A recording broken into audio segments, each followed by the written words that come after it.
Hi hello friends, welcome back to my channel. ನಾನು ನಿಮ್ಮ Pramila. Friends, ಈ ವಿಡಿಯೋದಲ್ಲಿ ಹುಣಸೆಹಣ್ಣು ಬಿಡಿಸೋದಿರುತ್ತೆ. ನಮ್ಮ ದೊಡ್ಡಮ್ಮ ಹುಣಸೆಹಣ್ಣು ಬಿಡಿಸ್ತಾ ಇದ್ದಾರೆ. ಆಲೇ ಹುಣಸೆಹಣ್ಣು ಬಡಿದು ಒಣಸಿ ಮೇಲಿನ ಸಿಪ್ಪೆ ಎಲ್ಲ ತೆಗ್ದವ್ರೆ. ಮೇಲಿನ ಸಿಪ್ಪೆ ತೆಗಿಬೇಕು ಅಂತ ಅಂದರೆ ಒಣಸಿರ್ಬೇಕು ಹುಣಸೆಹಣ್ಣ. ಮೇಲಿನ ಸಿಪ್ಪೆ ತೆಗೆದು ಆಮೇಲೆ ಮತ್ತೆ ಒಣಗಿಸ್ಬೇಕು. ಅದು ಬಡಿಯೋದಕ್ಕೆ ಒಣಗಿರ್ಬೇಕು ಹುಣಸೆಹಣ್ಣು, ಇಲ್ಲ ಅಂದರೆ ರವಸ್ದಂಗೆ ಆಗಿಬಿಡುತ್ತೆ. ನಮ್ಮಲ್ಲಿ ಈ ಟೈಮಲ್ಲಿ ಮಳೆ ಇರೋದ್ರಿಂದ ತುಂಬ ಕಷ್ಟ ಆಗ್ತಾಯಿತ್ತೆ ಹುಣಸೆಹಣ್ಣ ಬಿಡಿಸೋದಕ್ಕೆ. ಬಿಸಿಲು ಬಂದಾಗ ಹುಣಸೆಹಣ್ಣ ಒಣಸಾಗ್ಲೇ ಬಡಿದು ಬೀಜ ಬಿಡಿಸ್ಬೇಕಾಗಿರುತ್ತೆ. ನಮ್ಮಲ್ಲೆಲ್ಲ ಹುಣಸೆಹಣ್ಣು ಅಷ್ಟೊಂದೆಲ್ಲ ಬೆಳೆ ಬರೋದಿಲ್ಲ, ತಿನ್ನೋ ಮಟ್ಟಿಗಂತೂ ಇರುತ್ತೆ ಹುಣಸೆಹಣ್ಣು. ಮತ್ತು ಮಾರೋಕ್ಕೆ ಸಿಗುವಷ್ಟಂತೂ ಈ ಕಡೆ ಅಷ್ಟೊಂದೆಲ್ಲ ಇಳುವರಿ ಬರಲ್ಲ ಅಂತಲೇ ಹೇಳ್ಬೋದು. ಹಣ್ಣಿನ ಸೀಸನ್ನು ಅಂತಂದರೆ ಹುಣಸೆಹಣ್ಣಿನ ಚಿಗಳಿನೇ ನೆನಪು ಬರುತ್ತೆ. ಹುಣಸೆಹಣ್ಣಿನ ಚಿಗಳಿ ಮಾಡಿಕೊಂಡು ತಿಂತಿದ್ವಿ. ಇವಾಗಲೂ ಬಾಯಲ್ಲಿ ನೀರು ಬರ್ತೈತೆ. ನೆಕ್ಸ್ಟ್ ವಿಡಿಯೋದಲ್ಲಿ ಹುಣಸೆಹಣ್ಣು ಚಿಗಳಿ ಬೇಕಂದರೆ ಹಾಕ್ತೀನಿ. ಹುಣಸೆಹಣ್ಣನ್ನ ಬಡಿತಾ ಇದ್ದಾರೆ ನೋಡಿ. ಒಂದು ಕಲ್ಲು ಇಟ್ಕೊಂಡು ಒಂದು ಮರದ್ದು ದೊಣ್ಣೆಯಿಂದ ಹುಣಸೆಹಣ್ಣನ್ನ ಜಪ್ತಾ ಇದ್ದಾರೆ. ಇವಾಗೆಲ್ಲ ಮಿಷಿನ್ ಬಂದಿದೆ. ಜಾಸ್ತಿ ಹುಣಸೆಹಣ್ಣಿದ್ರೆ ಮಿಷಿನಲ್ಲೇ ಕ್ಲೀನ್ ಮಾಡ್ತಾರೆ. ಮನೆಯಲ್ಲೇ ಈ ಥರ ಹುಣಸೆಹಣ್ಣನ್ನ ಕ್ಲೀನ್ ಮಾಡ್ಕೋಬೋದು.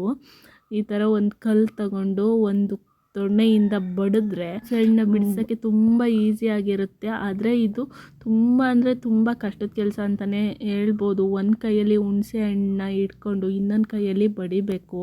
ಜಾಸ್ತಿ ಪ್ರೆಷರ್ ಹಾಕಿ ಬಡಿಬೇಕು. ನೀಟಾಗಿ ಹುಣಸೆಹಣ್ಣು ಬಿಡ್ಸೋಕ್ಕೆ ಬರಬೇಕು ಅಂತ ಅಂದರೆ ಚೆನ್ನಾಗಿ ಹುಣಸೆಹಣ್ಣು ಒಣಗಿರಬೇಕು. ಚೆನ್ನಾಗಿ ಅಂದರೆ ಗರಿಯಾಗಿ ಒಣಗಿರಬೇಕು. ಹಂಗಾದರೆ ಹುಣಸೆಹಣ್ಣನ್ನ ಬಿಡ್ಸೋಕ್ಕೆ ತುಂಬ ಅಂದರೆ ತುಂಬ ಚೆನ್ನಾಗಿ ಬರುತ್ತೆ. ಇಲ್ಲ ಅಂತ ಅಂದರೆ ಹಸಿ ಇದ್ದರೆ ಹುಣಸೆಹಣ್ಣು ಬಿಡ್ಸೋಕ್ಕೆ ಬರಲ್ಲ. ಹುಣಸೆಹಣ್ಣು ಬಿಡಿಸ್ಬೇಕು ಅಂತಂದರೆ ಚೆನ್ನಾಗಿ ಬಿಸಿಲಿರಬೇಕು. ಬಿಸಿಲಿಗೆ ಹಾಕಿ ಆವಾಗಲೇ ತಂದು ಬಡಿಬೇಕು. ಆವಾಗ ಚೆನ್ನಾಗಿ ಬರುತ್ತೆ. ಹುಣಸೆಹಣ್ಣಿನ ಬೀಜ ವೇಸ್ಟ್ ಆಗಲ್ಲ. ನಾವೆಲ್ಲ ಹುಣಸೆಹಣ್ಣಿನ ಬೀಜನ ಇವಾಗ ಈ ಸೀಸನಲ್ಲಿ ಕಲೆಕ್ಟ್ ಮಾಡಿ ಇಟ್ಕೊಂಡು ಮಳೆ ಬರೋ ಸೀಸನಲ್ಲಿ ಹುರ್ಕೊಂಡು ತಿಂತಿದ್ವಿ. ಇವಾಗಲೂ ಸಹ ಸಿಕ್ಕರೆ ಹುರ್ಕೊಂಡು ತಿಂತೀವಿ.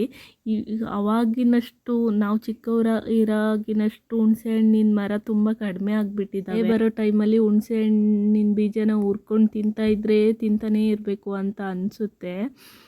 ಸ್ಕೂಲಿಗೆ ಹೋಗೋ ಟೈಮಾಗೆಲ್ಲ ಹುರ್ಕೊಂಡು ಪಾಕೆಟಲ್ಲಿ ಹಾಕ್ಕೊಂಡು ತಗೊಂಡು ಹೋಗಿ ತಿನ್ನೋ ನೆನಪು ಎಷ್ಟು ಇರ್ತಿತ್ತು ಆವಾಗಿನ ಲೈಫ್. ಹುಣಸೆಹಣ್ಣು ಬಿಡಿಸೋದು ತುಂಬ ಕಷ್ಟದ ಕೆಲಸನೇ ಅಂತಲೇ ಹೇಳ್ಬೋದು. ಆ ಟೈಮಲ್ಲಿ ನಮ್ಮ ನಾಯಿ ಮತ್ತು ಅವ್ರ ನಾಯಿ ನೋಡಿ ಆಟ ಆಡ್ತಾ ಇದ್ದಾವೆ. ಹುಣಸೆಹಣ್ಣು ಹಾಕಿಟ್ಟಿದ್ದಾರಲ್ಲ, ಅದನ್ನು ಕೆರ್ಸಿ ಅಂತ ಹೇಳ್ತಾರೆ.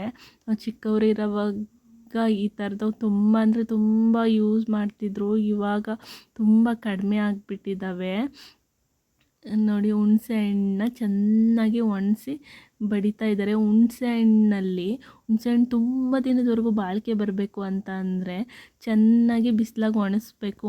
ಒಣಸಿ ಬಡಿದು ಒಂದು ದಾರ ಇಲ್ದಂಗೆ ದಾರನ ಫುಲ್ಲು ತೆಗಿಬೇಕು. ಹಾಗೆಯೇ ಹುಣಸೆಹಣ್ಣಿನ ಬೀಜನೂ ಅಷ್ಟೇ, ಒಂದು ಬೀಜನೂ ಬಿಡಬಾರ್ದು. ಒಂದು ಬೀಜನೂ ಬಿಡ್ದಂಗೆ ನೀಟಾಗಿ ತೆಗಿಬೇಕು.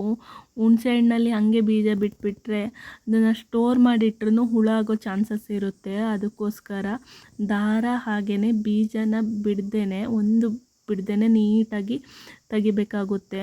ಹುಣಸೆಹಣ್ಣು ಉದ್ದನ್ ಬೋಟಿ ಇರ್ತಾವಲ್ಲ, ಅವು ಆದರೆ ಬೇಗನೆ ಬಡ್ದು ನೀಟಾಗಿ ಪೀಕ ಹಂಗೆ ದಾರನ ತೆಗಿಬೋದು. ಆದರೆ ಒಂದೊಂದೇ ಪೀಕ 2 ಪೀಕದಿರುತ್ತಲ್ಲ, ಅದು ಹೆವಿ ಅನಿಸುತ್ತೆ ನೋಡಿ. ತೆಗಿತಾ ಇದ್ದಾರೆ ದಾರನ. ಈ ಥರ ದಾರನ ತೆಗಿಬೇಕು. ಒಂದು ದಾರ ಬಿಡ್ದಂಗೆ ತೆಗಿಬೇಕು. ಹಾಗೆಯೇ ಬೀಜನೂ ಅಷ್ಟೇ, ಒಂದು ಬೀಜನೂ ಬಿಡ್ದಂಗೆ ತೆಗಿಬೇಕಾಗುತ್ತೆ. ಬೀಜ ಬಿಟ್ಟರೆ ಮಾತ್ರ ಸ್ಟೋರ್ ಮಾಡಿ ಇಟ್ರೂ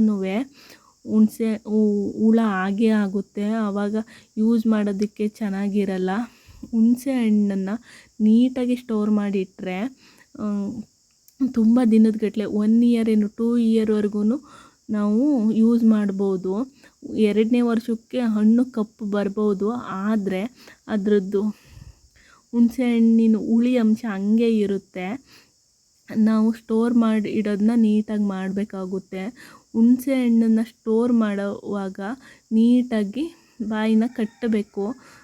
ನೋಡಿ ಹುಣಸೆಹಣ್ಣು ಈ ಥರ ನೀಟಾಗಿ ದಾರನೂ ಹಾಗೇ ಬೀಜನೂ ತೆಗಿಬೇಕು. ತೆಗೆದು ನೀಟಾಗಿ ಒಣಸಿ ಸ್ಟೋರ್ ಮಾಡಬೇಕಾಗುತ್ತೆ. ನಾವು ಎಷ್ಟು ಚೆನ್ನಾಗಿ ಸ್ಟೋರ್ ಮಾಡ್ತೀವೋ ಅಷ್ಟು ಚೆನ್ನಾಗಿ ಇರುತ್ತೆ ಹುಣಸೆಹಣ್ಣು ಅಂತಲೇ ಹೇಳ್ಬೋದು.